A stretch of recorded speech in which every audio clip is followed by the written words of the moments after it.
नमस्कार दोस्तों, आप देख रहे हैं वॉइस ऑफ एमपी और मैं हूं नवीन पाटीदार। नगरीय निकाय चुनाव को लेकर शहर की चौपाल पर चर्चाएं जोरों से होने लगी है और अब इन चुनाव को लेकर मुद्दे भी सामने आने लगे हैं। नीमच नगर पालिका क्षेत्र में ये प्रमुख मुद्दे की बात की जाए तो यहाँ पर बंगला बगीचा एक बड़ा मुद्दा है जो हर एक चुनाव में प्रमुखता से उभर कर सामने आता है, जिसे लेकर हमें एक खबर भी आपको दिखाई थी। उस मुद्दे को लेकर अब आम जनता सहित बंगला रहवासियों और शहर के बुद्धिजीवी लोगों की प्रतिक्रिया भी सामने आ लगी है। कई लोग जो हैं इस पर अपनी राय दे रहे हैं, जिसमें एक वरिष्ठ एडवोकेट महेश पाटीदार, भरत सोलंकी और प्रशांत ठाकुर सहित जैसे लोगों ने जो है अपनी राय दी है। इसे लेकर हम आज बात करेंगे वरिष्ठ पत्रकार और विशेषज्ञ को पूछेंगे कि आखिरकार बंगला बगीचा मुद्दे की बात की जाए तो इसमें सबसे बड़ा नुकसान अगर बंगला रहवासियों को हुआ है या फिर शासन को भी हुआ या फिर नगर पालिका को भी हुआ, क्या कहेंगे आप मुस्तफा जी? देखिए नवीन, एक बड़ी अनोखी बात है और बड़ी जानने लायक बात है कि जब हमारा देश आज़ाद हुआ तब चूँकि नीमच कंटोनमेंट छावनी था, अंग्रेज़ों की फौजी छावनी था ये शहर, और इस शहर के अंदर 60 बंगले, 53 बगीचे और 56 खेत थे जो अंग्रेज़ों के कब्ज़े में थे। जब अंग्रेज़ यहाँ से गए तो ये 60 बंगले, 53 बगीचे और 56 खेत यहाँ के लोगों को दे गए। उसमें से अधिकांश के पास उनकी रजिस्ट्री है और बाकी जो थे उनको उन्होंने एक जब नगर पालिका अस्तित्व में आई तो वो कब्ज़े नगर पालिका ने कंटिन्यू किए, उनके साथ अनुबंध किए और ये कहा कि भाई इन ज़मीनों पे इन्हीं को रहने दिया जाए, चाहे वो बंगले की हो, बगीचे की हो या खेत की हो। अब जो सवाल आपने उठाया है वो सवाल कि भाई आखिर इस पूरे मामले को आज़ादी से लेके अब तक इतना वक्त हो गया, कई बार रजिस्ट्री चालू हुई, बंद हुई, ये मजाक हो गया। ये समस्या जिस दिन अंग्रेज़ गए थे उसी दिन हल ही थी और हल हो जानी थी, क्योंकि अंग्रेज़ों ने जिनको ये ज़मीन बेची उनके पास रजिस्ट्रियाँ थी, उनके नाम से दर्ज हो जानी चाहिए थी। लेकिन ये ऐसा नहीं हुआ, रजिस्ट्रियाँ होती रही, दर्ज नहीं हुई पर रजिस्ट्रियाँ होती रही। अगर गलत था तो रजिस्ट्रियाँ नहीं होनी थी। बंगलों में भी रजिस्ट्रियाँ हुई, बगीचों में भी रजिस्ट्रियाँ हुई और जो खेत के कब्जे थे उनको नगर पालिका ने भी कंटिन्यू किए, उनको ऑक्शन किया और उन किसानों को दिया कि भाई आप इस पर खेती करो। खेतों पे 30 साल 40 साल से लोग खेती कर रहे हैं। जो नगर पालिका के जो बंगले थे, जो अंग्रेज़ खेत थे, जो अंग्रेज़ छोड़ के गए थे, उसमें कुछ ऐसे खेत भी जिसमें कोर्ट से स्थायी निषेधाज्ञा जारी हुई है कि इनको काबिज़ रहने दिया जाए, हटाया नहीं। तो कुल मिला के मुद्दे की बात यह है कि यदि रजिस्ट्री थी, यदि उसके वो काबिज़ थे तो पहले दिन नगर पालिका ने अपने नामांतरण रजिस्टर में उसने नाम नामांतरण क्यों नहीं किया। दूसरी बात कि यदि वो सही नहीं था तो फिर 40 साल से ज़्यादा तक रजिस्ट्रियाँ क्यों होती रही, पहले दिन रजिस्ट्री क्यों बंद नहीं की गई।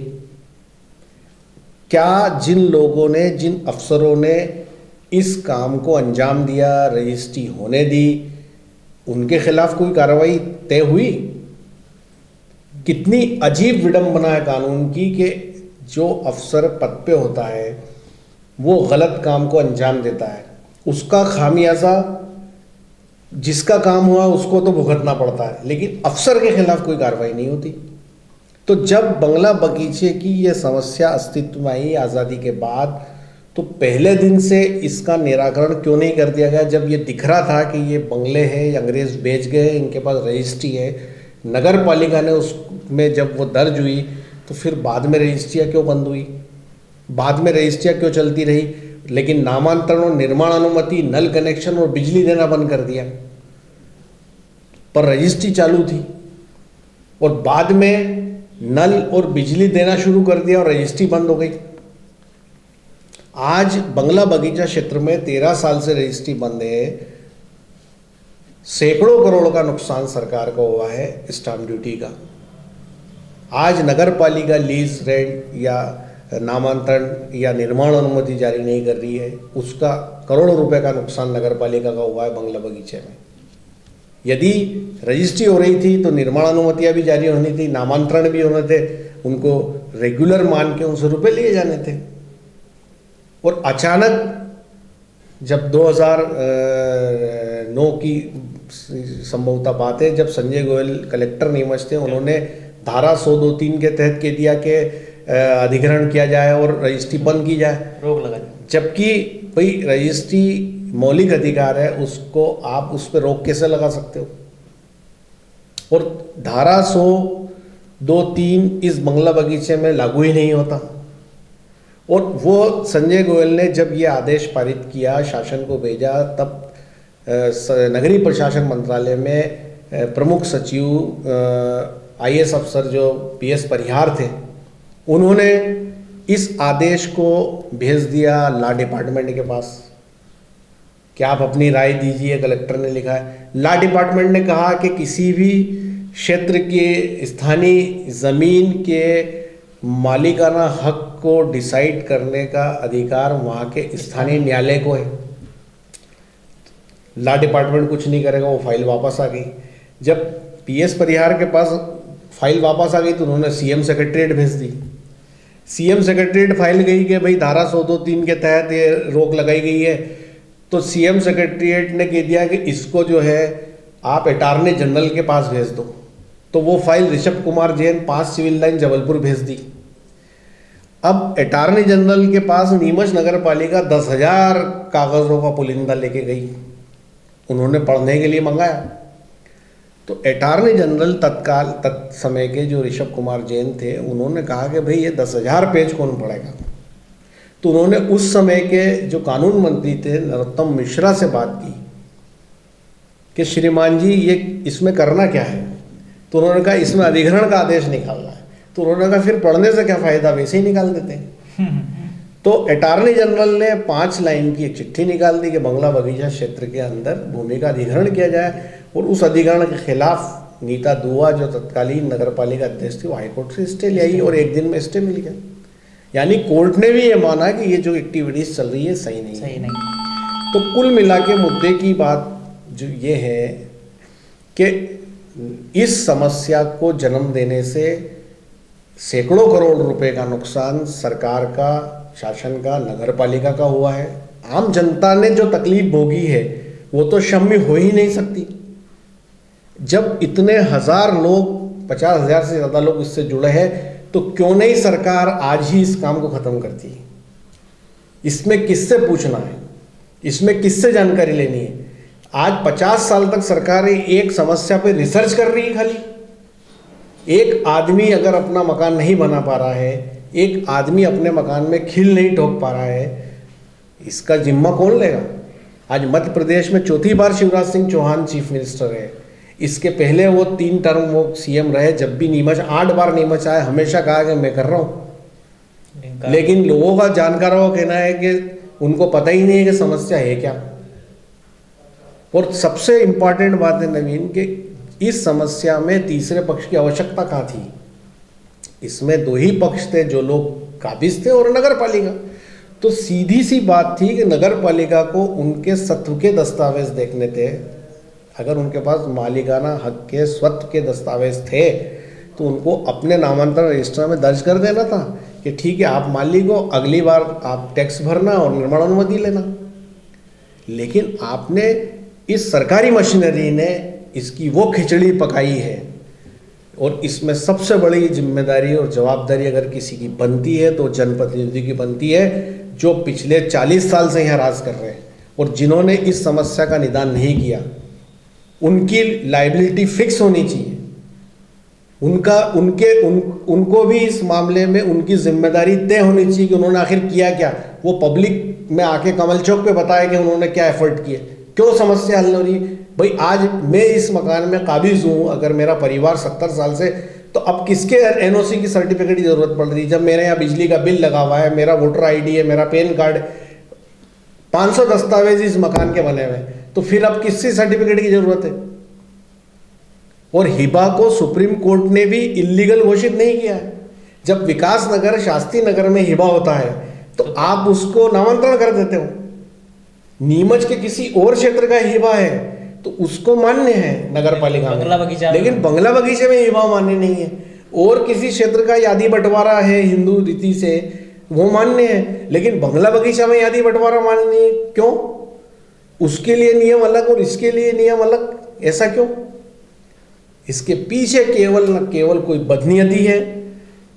और कलेक्टर नंद कुमारम जो थे नीमच को, मैं उनको अप्रिशिएट करूंगा कि उन्होंने साफ तौर पर कहा कि अगर 5 लोग बड़े हैं, 95 अगर छोटे हैं, तो कानून सबके लिए एक बनेगा। 10 बीघा वाले के लिए अलग या 1 लाख फुट वाले के लिए अलग और 500 के लिए अलग नहीं। हम उनको देख के इनको मुश्किल में नहीं डालेंगे।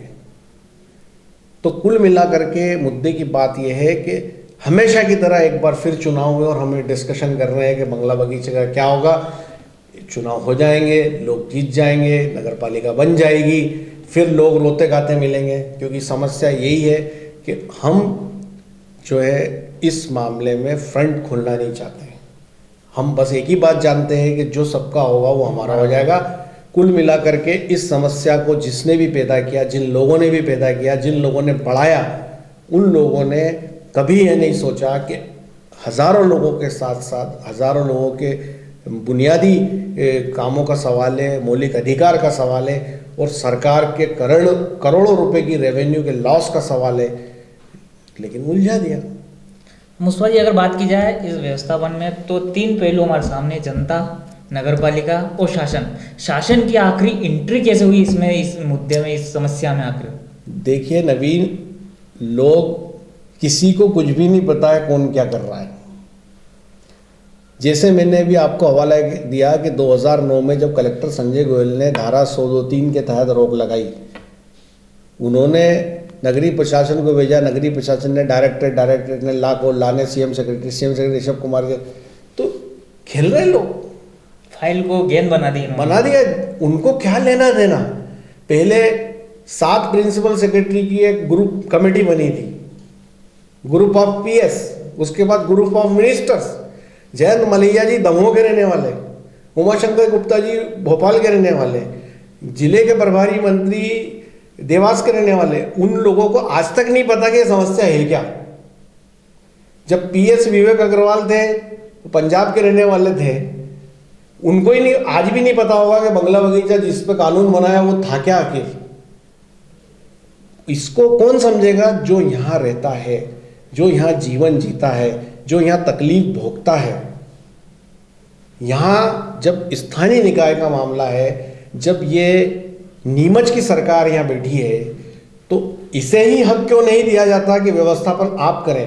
राज्य सरकार से ये तमाम विधायक और सांसद एक लाइन का ऑर्डर लेके क्यों नहीं आते कि मध्य प्रदेश सरकार नीमच की बंगला बगीचा समस्या के व्यवस्थापन के लिए नीमच नगर पालिका को अधिकृत करती है।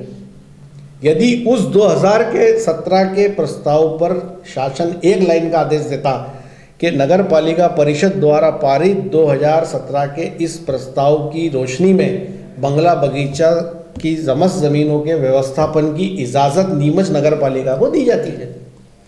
कौन सा व्यवस्थापन प्रकोष्ठ बनाया, उसका प्रभारी एसडीएम को बनाया। एसडीएम नीमच को 500 काम होते हैं, उनके पास समय ही नहीं है कि वो व्यवस्थापन की सुनवाई करेंगे। कुल 1200 मामलों का निपटारा, 650 मामलों का निपटारा हुआ है, 16,500 लोग इसमें आवेदक है।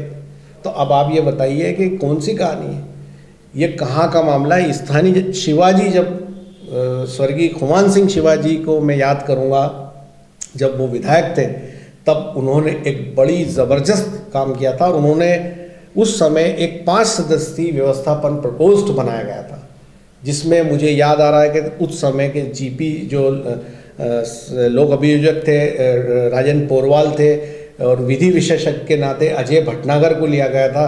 उसमें पार्टी के जिलाध्यक्ष के नाते दिलीप सिंह परिहार को लिया गया था। ऐसे 5 लोगों की समिति बना के कहा गया था कि ये समिति व्यवस्थापन करेगी। तो जाहिर सी बात है, जो लोकल लोग हैं, जो यहाँ की समस्या को जानते हैं, उनको शामिल किया जाना चाहिए। जो पीड़ित हैं, विक्टिम है, उनको शामिल किया जाना चाहिए और नीमच नगर पालिका में व्यवस्थापन होना चाहिए। अब जिन डिपार्टमेंटों में फाइल जाती है, जिन अधिकारियों के पास फाइल जाती है, जिन लोगों के पास फाइल जाती है, उनको पता ही नहीं है उस समय जब ग्रुप ऑफ पीएस बना था और मैंने भोपाल में कुछ अधिकारियों से, जो प्रिंसिपल सेक्रेटरी, उनसे बात की, तो उनसे मुझे ऐसा सुन के लगा कि जैसे नीमच में अचानक रातों रात हजारों लोगों ने सरकारी ज़मीनों पे कब्जे करके बांस बल्लियाँ डाल दी है। उनको ऐसा समझ पड़ा। तब मैंने उनसे कहा कि ऐसा नहीं है, 3-3 मंजिला मकान बने हुए हैं 50-50 साल से, कोई रात को बांस बल्ली गाड़ के नहीं गया बंगले में, पीढ़ियाँ निकल गई है, पीढ़ियाँ निकल गई है। तब जाके उनको समझ पड़ी कि कहानी कुछ और समझ में आ रही है कुछ और। तो क्यों ना एक लाइन का फैसला लिया जाए और नगर पालिका को इंटाइटल किया जाए, और भारतीय जनता पार्टी अगर वाहवाही क्रेडिट लेना चाहती है तो अपने 5 लोगों को व्यवस्थापन बोर्ड में सदस्य बना दे, और जो पट्टा जारी करे, जो उसमें एक तरफ शिवराज जी की फ़ोटो लगाए, एक तरफ नगरीय प्रशासन मंत्री की फ़ोटो लगाए और पट्टा जारी करे। लोग सजा के रखेंगे, तस्वीर लगाएंगे कि भाई हमें बीजेपी की सरकार ने पट्टा दिया था। लेकिन कब तक? ये 2017 को 26 मई को कानून पास हुआ था, परिषद में प्रस्ताव हुआ था उसके पहले, और 26 मई 2017 को सरकार ने अधिसूचना जारी की थी। 90 दिन का समय दिया था, 3 साल 90 दिन के बाद उस पर टैक्स दंड लगेगा। तो 3 साल का दंड एक एक पट्टाधारी 500 स्क्वायर फीट के प्लाट वाले पे लाखों रुपए हो चुका है। अब इस कानून की कोई आवश्यकता नहीं, इस कानून को विलोपित कर देना चाहिए सरकार को, और एक लाइन का प्रस्ताव लाना चाहिए कि 2017 के नगर पालिका परिषद के ठहराव प्रस्ताव की रोशनी में बंगला बगीचा के व्यवस्थापन के लिए नीमच नगर पालिका को अधिकृत किया जाता है। That's all.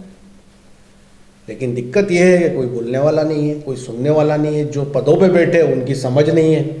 जब उनसे कोई बात करता है तो उनको लगता है कि इसमें कोई गणित है, या फिर हमें क्या मिलेगा। तो दुनिया में सारे काम कुछ मिलने के लिए नहीं होते, कुछ लोगों के लिए होते हैं, आंसू पोंछने के लिए होते हैं। हर काम के पीछे कुछ मकसद नहीं होता है, कुछ भलाई के लिए भी होते हैं। मूसा जी, आपने कहा कि इसके पीछे कुछ गणित है, तो क्या माना जाए कि नगरपालिका में जो अधिकारी सालों से हैं या फिर जो जनप्रतिनिधि, उन्हें यह लगता है कि ये सोने की अंडा मुद्दा है कि इससे कुछ इनकम हमें मिल सकती है, या फिर इसके पीछे कुछ हम कर सकते हैं? इसे क्या माना जाए कि नगरपालिका में बैठे अधिकारी इसे ये मान के चल रहे हैं? नवीन, आप बिल्कुल सही जा रहे हैं। इस बंगला बगीचे के निर्माता, निर्देशक, अफसर हैं, कर्मचारी है, जिन्होंने चरागाह बना दिया, लूट का अड्डा बंगले बगीचे को बना दिया, आकूत धन संपदा कमाने का तरीका बंगला बगीचा को बना दिया, और एक एक व्यक्ति पूरे शहर में चिन्हित है।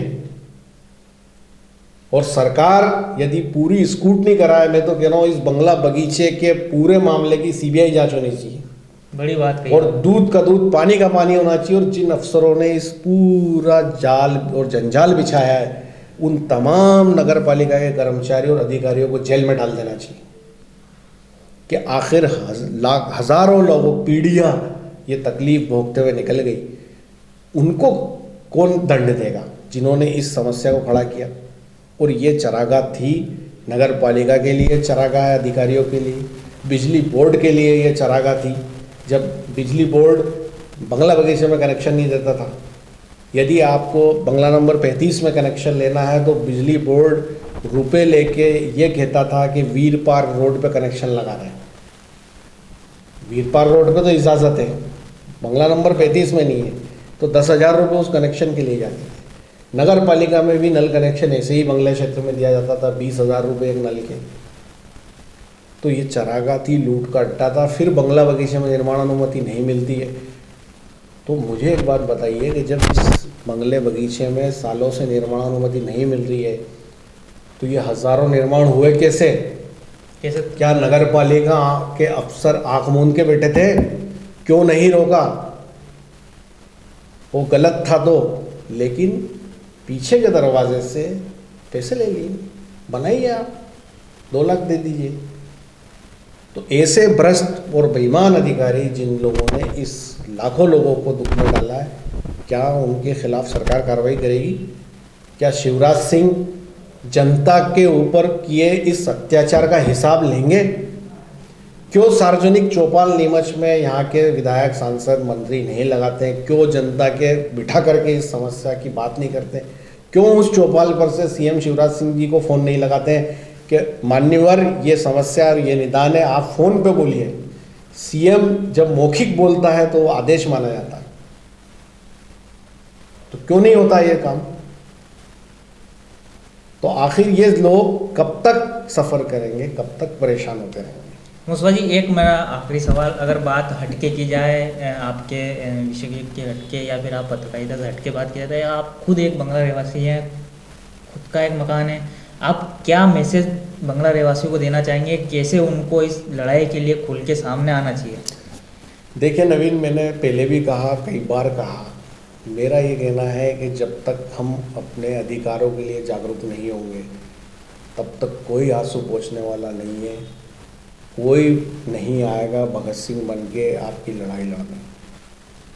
आपको अपनी लड़ाई खुद लड़ने आना पड़ेगा, खुद आवाज़ उठानी पड़ेगी। आज बताइए, सबसे ताकतवर माध्यम है डिजिटल मीडिया, सोशल मीडिया। आज हजारों लोग बंगला बगीचे में निवास करते हैं, क्यों सोशल मीडिया पे इन नेताओं की हाय हाय नहीं करते? आए सोशल मीडिया पे 2 घंटे के लिए बंगला बगीचा वाले, यदि सोशल मीडिया पे, चलिए आप धरना मत दीजिए, आप आंदोलन मत कीजिए, आप टाउन हॉल में इकट्ठे मत होइए, आप ज्ञापन देने मत आइए, पर सोशल मीडिया पर यदि ट्विटर पर सीएम शिवराज को टैग करके अगर हज़ारों लोग अगर अभी डालते हैं तो आधे घंटे में सरकार को फैसला लेना पड़ेगा। तो सरकार को कहना पड़ेगा कि हाँ, आज ये समस्या हल है।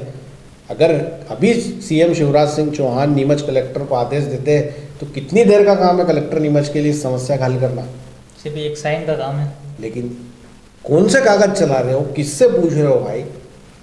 तो जनता को जागरूक होना पड़ेगा, तो खुल के अपने अधिकारों के लिए लड़ना पड़ेगा। तो ये थे बंगला रहवासी, साथ में एक वरिष्ठ पत्रकार मुस्तफा हुसैन, जिन्होंने बताया कि नगर पालिका में जो बंगला बगीचा मुख्य जो समस्या है, ये समस्या नहीं है, अधिकारी और यहाँ के जनप्रतिनिधियों ने एक गेंद बना रखी है जो फाइल के रूप में कभी शासन के पास तो कभी नगर पालिका के पास कभी घूमती नज़र आती है, लेकिन इस समस्या पर कोई भी निदान करने के लिए अभी तक खुल के सामने नहीं आया। और साथ ही बंगला रहवासी भी अभी भी जो है अपने बंगले में रहकर इस समस्या के निदान का इंतजार कर रहे हैं। मेरे सहयोगी शादाब के साथ नवीन पाटीदार।